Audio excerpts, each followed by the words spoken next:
a history, a frightening long title, and actually my way of presenting is always a bit a fast-train method.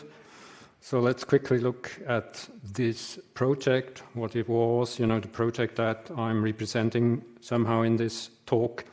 It was an idea that was discussed a few years ago by some entrepreneurs and people interested in topics like tech or technology developments that went on.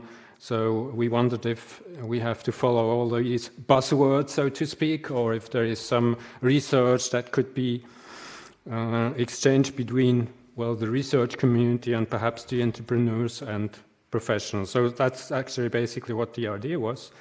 And I'm not saying that this is a very active project, but it's it has a DFC rather than RFC.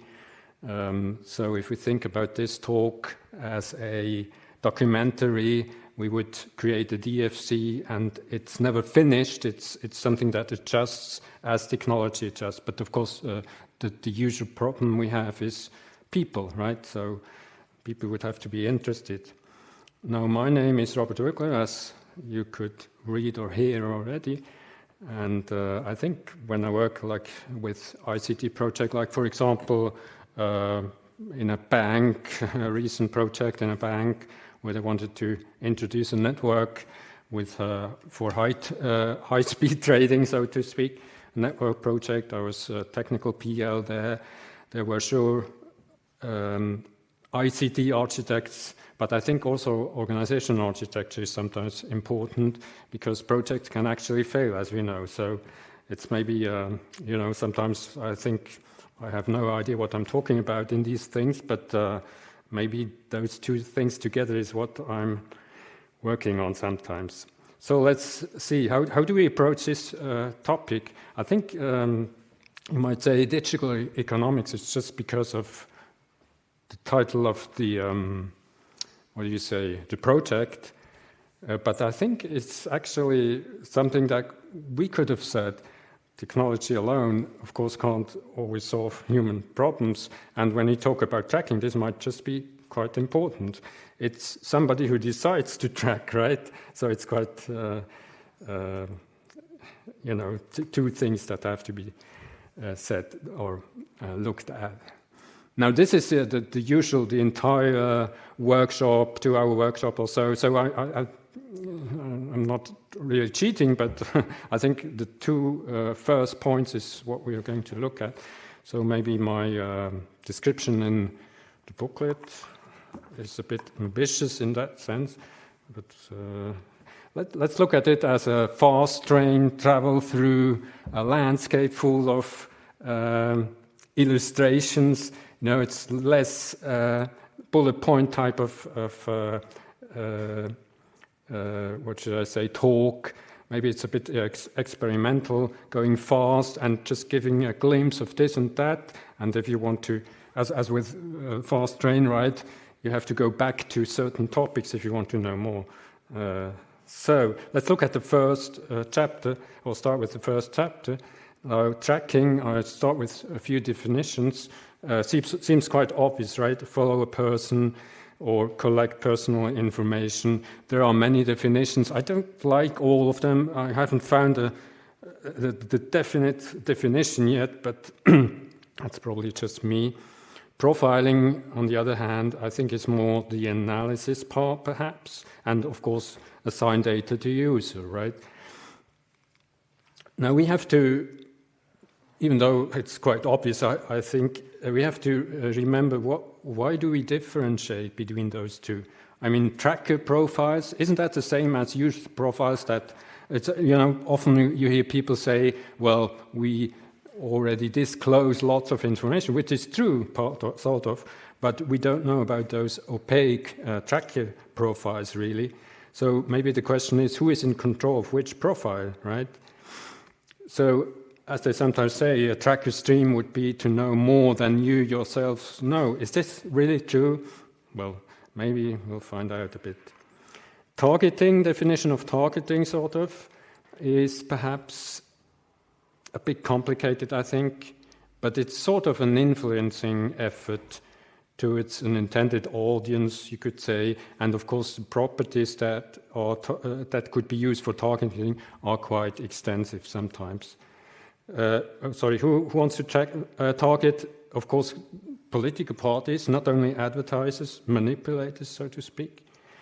Who are the targeted persons? Well, we know perhaps from Facebook these audiences, like the core audiences, profile properties that are collected. Actually, quite a few data points, I mean, several hundreds, as far as I could tell.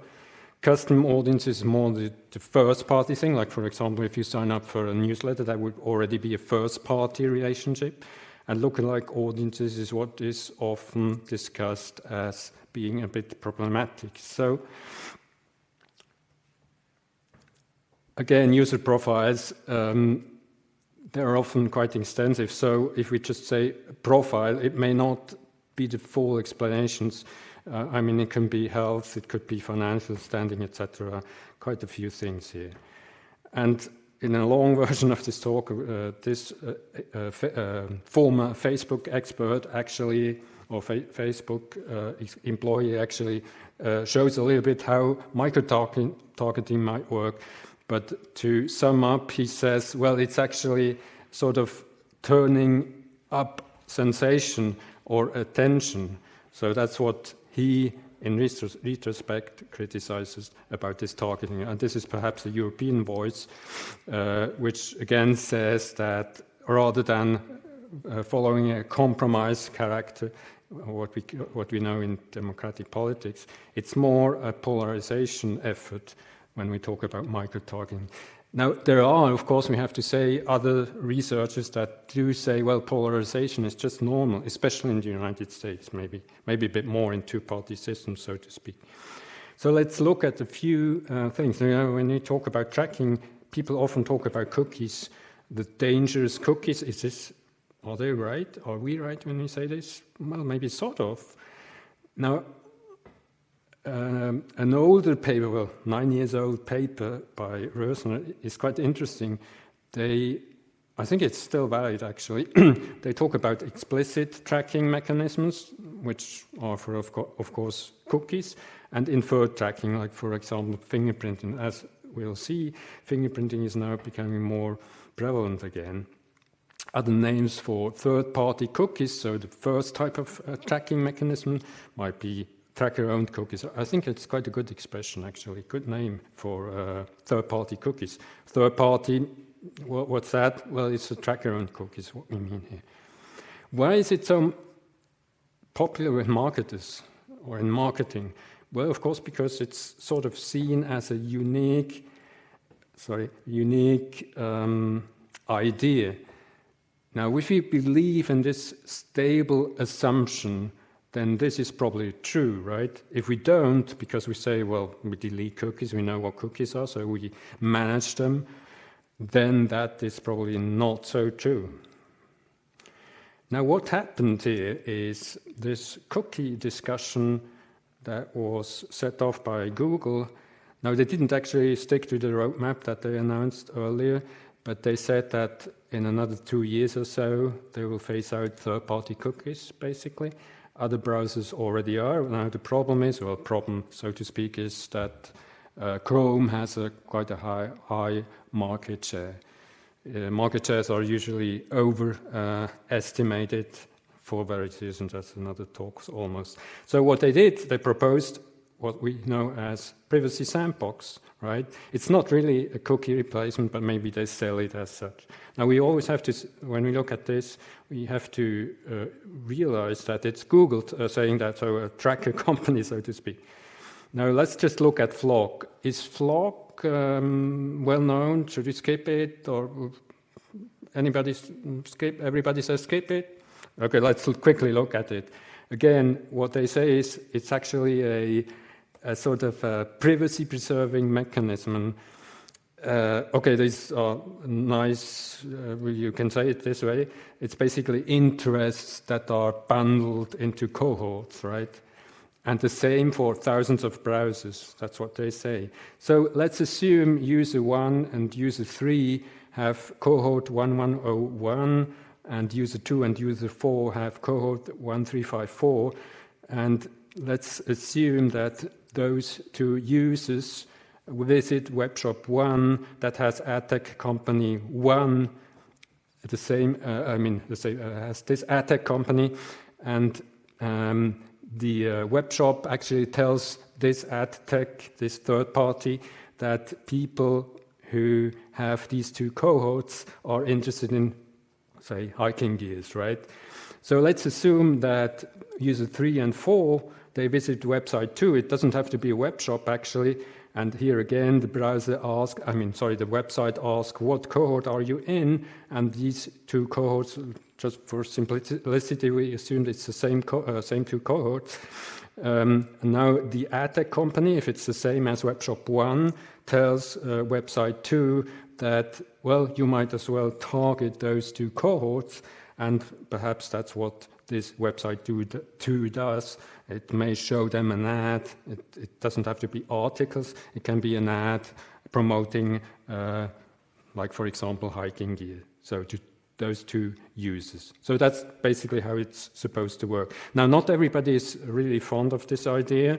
Well, EFF, as you might know, it's a large US organization, quite old, I think, actually. You have a website or had a website about being FLOC. Now, even marketers are not that happy, really, and they do have a point somehow, right? Browser vendors, other browser vendors, 40% or so, that they don't like it, that's quite obvious. But marketers say that, well, that actually strengthens the walled gardens by Google. And just to mention, GDPR requires consent, actually. So there are some articles talking about actually improving tracking and profiling with FLOC. Depends a bit, those are not from Google, obviously. Like, for example, when a user is logged in, or you can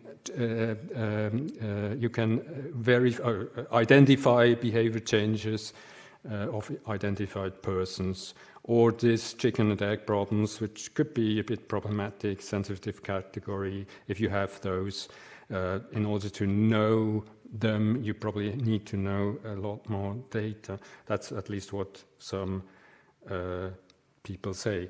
Now, what's the conclusion? I think Google will just go ahead, probably, with this. Now, I'm not sure what will happen. So let's look at the next problem. And we remember the second way of tracking might be fingerprinting. So, if you see a company that actually provides services for fingerprinting services, then maybe you might ask or might be more worried about customers than just this company. I mean, customers of this company, I'm not sure if they know what anyway, this is what Flacco said in this talk. I just use it. The usual three-party setup, so to speak. Now, instead of the usual third-party server there, it's just a fingerprinting service, right? So you fingerprint a user's device, and then you send the hash over to this fingerprinting service provider. That's the basic thing, right? And probably for you, it's not that difficult to see. And these are a few things. We can't read it perhaps because it's too small. That this paper says, actually another paper lists even more than these. And interesting was that those guys, those Princeton guys, when they had published a paper about canvas fingerprinting 2016, they actually said within only 2 months, the canvas fingerprinting almost went away with some providers. And now, as we might see in 2020, it has come back. Red means, it's quite aggressive features, according to Flacco, and it's at least in the top, 1,000, or depending on the papers, 10,000 sites, it's quite extensively used. Well, certainly less than cookies, like something between 10 and 30%, and increasing fast. And we may note or remember that fingerprinting requires JavaScript, so that maybe tell us something, right? So let's look at the next little problem. Well, good old email. I receive mails like that, or like that, and no, it's not the source, right? It's not the HTML source, like that, perhaps. So what this obviously tells us is there are some discrepancies between sender and recipients, but it also says it's easy, actually, to not being exposed to email tracking if you know how, which is, well, not that difficult to imagine, right?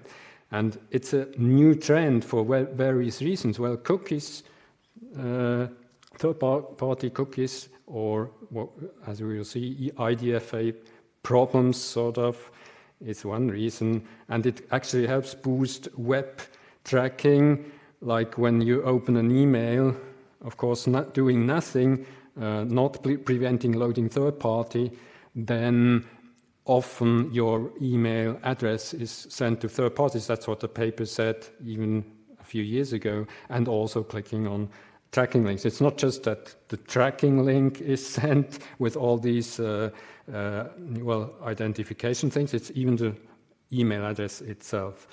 Now this one, what are they telling us? Mailchimp, right? They say the opening rate is 21%. So does this mean, as somebody suggested, that there are still 21% fools around? Or does it mean that perhaps people don't let them be tracked? Well, up to us or you to decide. So let's look at this famous IDFA, another famous thing besides third-party cookies, deprecation. Now this paper, I just took this one because it's a little detailed. This paper talks about data sent to Google and Apple just by having an Android or iOS computer, right? Pocket computer, smartphone. Connections to Apple, Google, quite frequently actually, and as I said, as I have here in the first point, actually, even if somebody never has logged in. So disabling seems to be some, I don't know, mechanism that doesn't work, probably intentionally. At least that's what the paper said. I don't know what that should be. Now these are the data sent to Apple and Google. You can't read it probably. Maybe this is a bit better. It's basically everything you could possibly send, right? Look at telemetry, for example, right? So mobile car, this is funny though. Is the phone rooted? Things like that. How many reboots? So basically everything, right? Let's look at this famous IDFA, which is only one part of things. Okay, sorry. Like they send the location data, even if you have location disabled on Android, for example? Now, I have to admit, I would have to check the paper to what exactly this means. I think it's not. Is it possible, really? If shouldn't be, right? Yeah. So this paper, what I remember is they say it's a basic standard setup, right? So it probably means location is turned on normally. But yeah, you're right. I mean, these are things that if it's not possible, then it's not possible, right? Except that, as we know, these Wi-Fi tracking, that's another story, right? So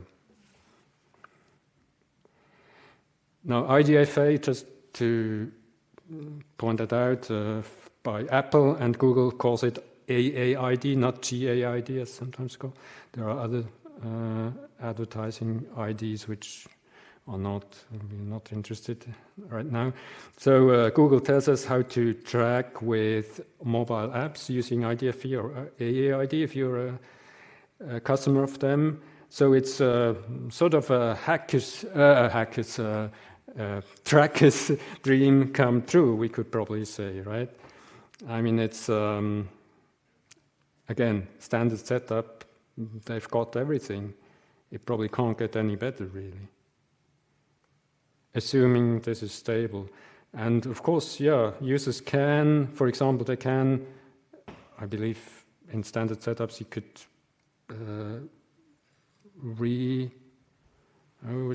how would it be called? Assign a new AAID or something. But then Google would probably say jerks. I mean, we already know, we just noticed that you changed your AAID, but that's not that interesting. So let's look at this button, right? This dialogue that Apple created. Why was it so, well, should I say, discussed a lot, depending on who you are, of course. Well, because of revenue, they assume, like 80 billion is a lot, usually. So what Apple actually did is basically saying, well, IDFA will be opt-in. It's not an anti-tracking measure per se, right? Now, marketers say, and they have a point somehow, well, that just reinforces walled gardens. So it's sort of GAFAM against other marketers, perhaps a little bit. And a good point, actually, the last one, I always stand in the wrong way. The last one, no opt-in for Apple, Google themselves, of course. They don't care. Don't care. Now, what do marketers do if they have a problem? They invent some new words, like zero, second-party data. Do you know what that is? Well, zero, it's a buzzword. Some say it's a buzzword, even marketers. When people get some contact intentionally and proactively with a company, the first party is quite clear, it's customer data, like when you are a customer or something, or could be a party, some other party. Second party, disputable. First party data sold to other parties is potentially illegal. And third party is also clear, mostly trackers. Then there are data cooperatives. This idea about cooperatives is quite old, but it's coming up again. Right, so I'll go fast again. CNAME cloaking, well, that's another thing. Do you know CNAME cloaking, everybody? Should we skip it or should we quickly go through? Well, cloaking, obviously, I mean, I'm told that, what is it called?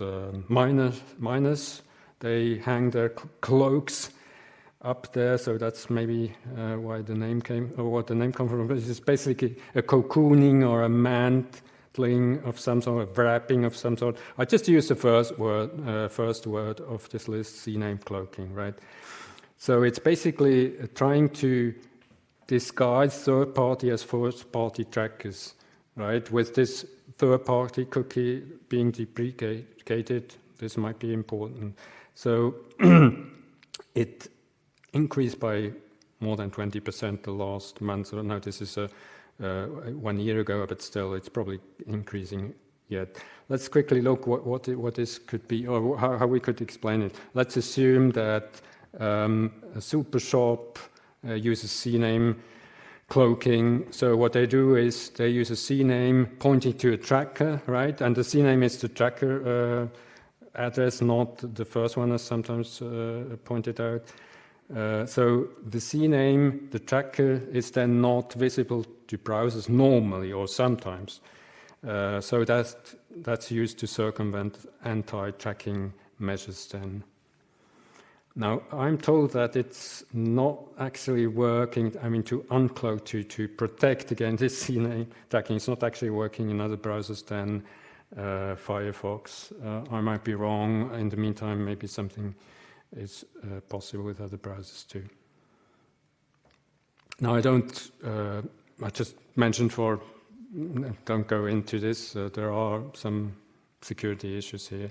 Well, obviously, MITM, when mixed content is allowed, well, which shouldn't be actually, but yeah. So, chapter 2, tracking ecosystem. Are you still here? Going too fast? No, probably.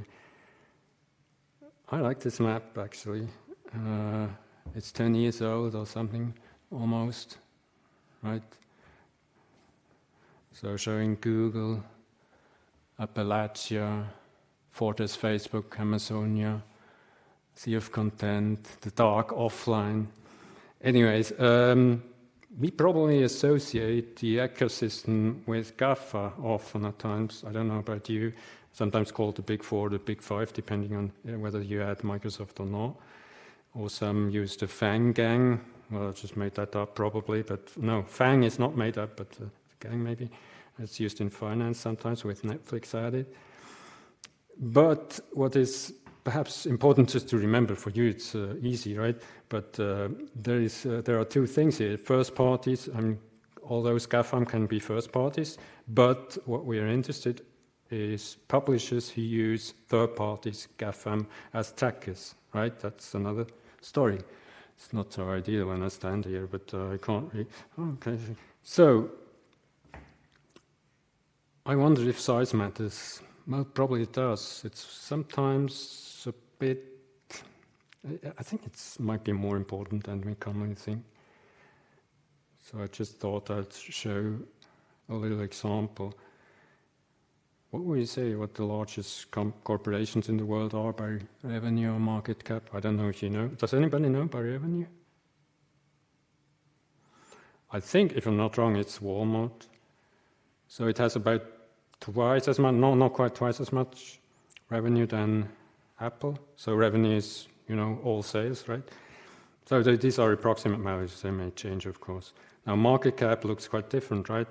Apple is several times more valuable. Market cap is outstanding shares by the market price, current market price on the stock market.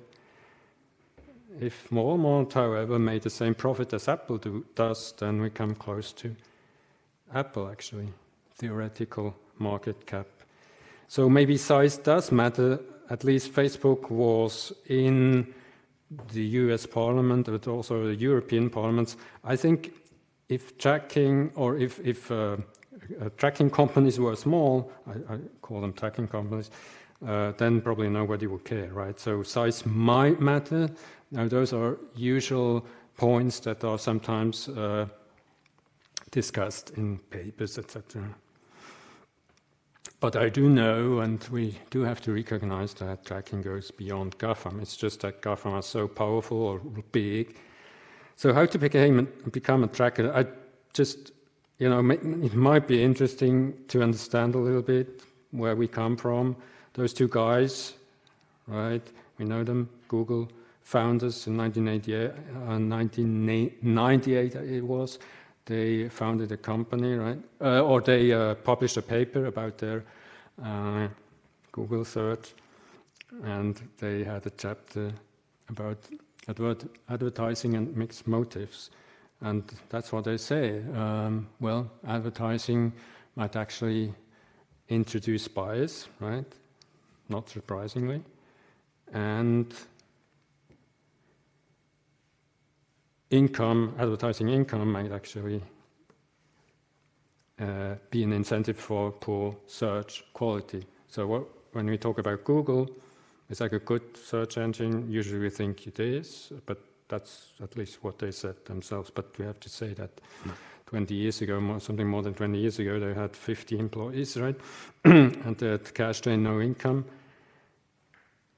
Investors got nervous and they wanted to sell Google for $1 million, but Excite refused, apparently. So they got interested in what Bill Cross invented, sort of, keyword-based paid search. Now they added this type of search, or a text-based search in 2000, and then later came AdWords, and Go.com didn't think that this was very nice, so they sued Google. And in 2002, they had AdWord Selector, so a pay-per-click based search advertising. just for fun, Google wanted to ban to Google in a word spy that still exists, dictionary sort of, lexicography. Now, in 2003, AdSense came along, which is the third-party website targeted ad system as we know them. Maybe it's, I don't know if it's still called that way. They may change names or something. So maybe that's when the era of good intention sort of stopped somehow. At least that's what some people say. And, well, okay, you may think, well, why do you list all those negative things? But that's, anyway, that may also be what large companies face. Articles like that, you could go on and on. Problems here and there. And this one was actually quite recently, not very nice. What people sometimes say. Okay, one might say if you get fired, you're not very neutral anymore. How about Apple? Well, Apple, what they say on their website is actually this: privacy is a fundamental human right. So they make that very explicit. Talk about your data. Is that true? Now, what does Mr. Cook say, like in this talk, humanity in our products? Well, okay, it's marketing talk maybe. And again, human rights. So, but others don't believe that really, so maybe we could go on and on about things. Well, we notice that some of the things are related to Hong Kong and Chinese App Store things, secret ad network, etc. And human rights, yes, but only in our country. So it goes on and on. They're basically doing the same thing, but they are perhaps a bit more, when they talk about human rights, that's perhaps a bit more problematic then. Now, this New York Times article is actually quite a good analysis. It's from the last year, but sometimes they have quite good articles here. So, typical justification is we have to abide by local laws, like in China or so. Now, there was this, just to mention that. But perhaps I go a little fast, but yeah. CSM, often an acronym often stands for child abuse of things, and well, it's quite bad, right? So and emotional. So I don't know if German government is the only one. Well, it's not quite literally or a good translation about the German Heise article. But it's actually something that is quite interesting to hear, right? So again, is size a problem? Aren't they primarily doing good? Well, which reminds me about this evil list. This is quite interesting. Slate is known for bringing up controversial articles, right? So they asked a few people, like they do provide a list, actually, of course, scholars, advocates, etc. What would be their evil list, so to speak? And they say not much. They don't. It's not a scientific article, but they say, well, mean ills that outweigh conveniences. Not only digital, of course, but on the top 10 list comes up, no surprise really, mostly tech companies, but also Exxon Mobil, I think, is number 10. Of course, again, it's people who did have to think about what would they list as top evil list, but it's not a science criteria-based research. And I think the actual rank isn't that much the point here. Awareness seems to be somewhat present, though. So, you may know, talking about misinformation, right? You may know this attack 3 years ago in Toronto, and according to this famous lawfare blog, which apparently has some cooperation with Brookings Institution, there was an unintentional experiment about the spread of misinformation. It's not really surprising, but I just mention it because it's nicely shown. Because the problem often is with research, how do you know whether the effect was really misinformation, or was it, I don't know, because somebody's really famous, like a president or something? So what a journalist, CBC journalist did was, after this attack, van attack in Toronto, she sent 2 tweets. One was this one, right? Looked wide-eyed, angry, and Middle Eastern type of person. And the second one is, well, it could have been, or eyewitness said, it could actually have been a white intentionally hitting people. So it later turned out, she didn't know at that point yet, but it later turned out that the first one was wrong, and the second one was really a person hitting people. And this is what the spread looked like. Well, it isn't all that surprising, probably, but still, it's difficult to capture that in terms of research. It's what we feel somehow, but maybe it's not really proven. And it doesn't claim to be a scientific paper or something. And I think it's quite interesting to point out that there are some human biases that work this way, but also a technical factor. If tweets are retweeted, favored, replied to, etc., that prompts even more engagement, right? And engagement is a big thing, especially with Facebook.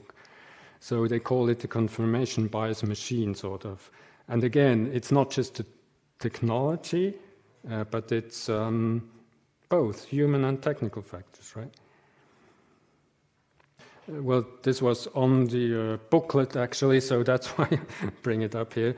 I can't go through the whole workshop, or else I would have had to put it up as a workshop. Well, this is maybe just, whatever you think about this, it's about Clearview, this article. It's actually quite nice to read it, if you want to.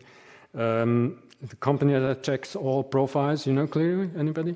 Clearview, a company, one of, I think it's the largest one, that checks all profile photos that are publicly available and stores them in a database without asking permission. So you could say, oh, nice for catching criminals, and they did actually have some success already. But then it's also, as we know, biometrics have at least one problem, maybe several. One is you can't just change your face normally. It's quite an expensive surgery, I think. So it's not just a change like a password change. And maybe this is a type of tracking that sort of highlights or accentuates where tracking can go. I know it's a long discussion probably, but let me close with this one. Don't know what you think.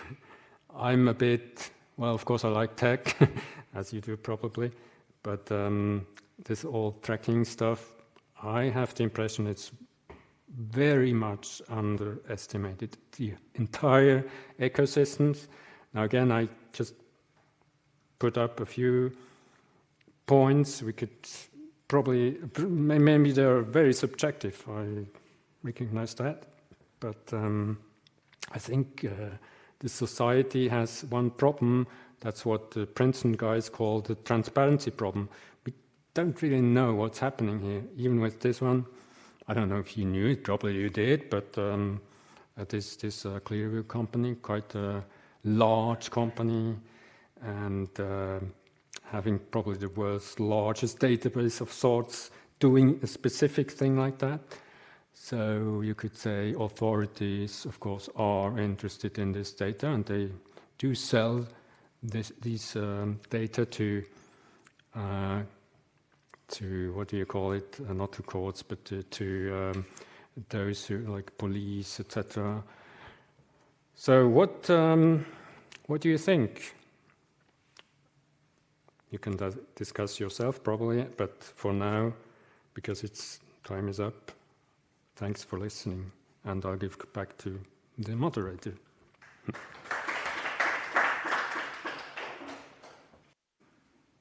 Well, solution sort of, IDFA opt-in. Apple apparently noticed that only 20 or so % is approximately what they expected. Did opt in to get tracked, so you might say that's an improvement. It's a little one, considering that Apple and Google, especially these two, as we've seen in this Irish research paper, are quite powerful with or without IDFA. So maybe there's this, and then there's this Google thing, which probably being Google, being a tracker, makes things, well, according to some sources, makes things worse, not better. So I don't know. It's really hard to tell. I think over the last year it has, gone up in terms of problematic things. Again, of course, fingerprinting, you might say, well, what's this? I mean, it's not a big thing. But all these things that happen, and particularly biometric tracking, and okay, I had a chapter about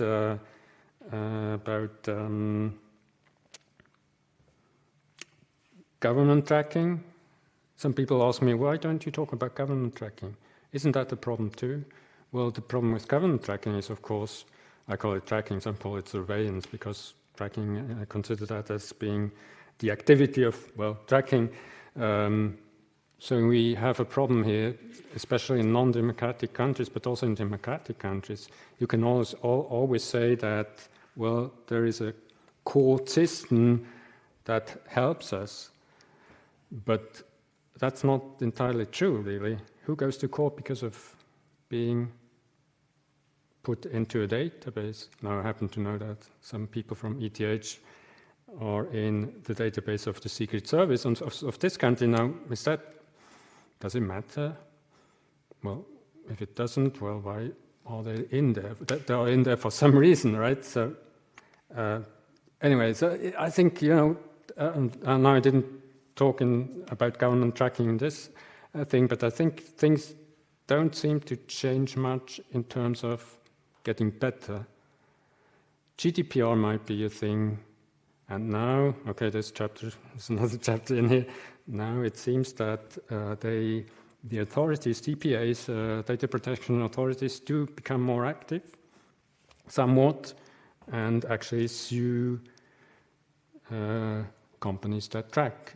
Like third-party tracking is basically seen as being illegal under GDPR. Now, if you know how to find out what third-party tracking is in the web, not even talking about mobile, then you think, well, what?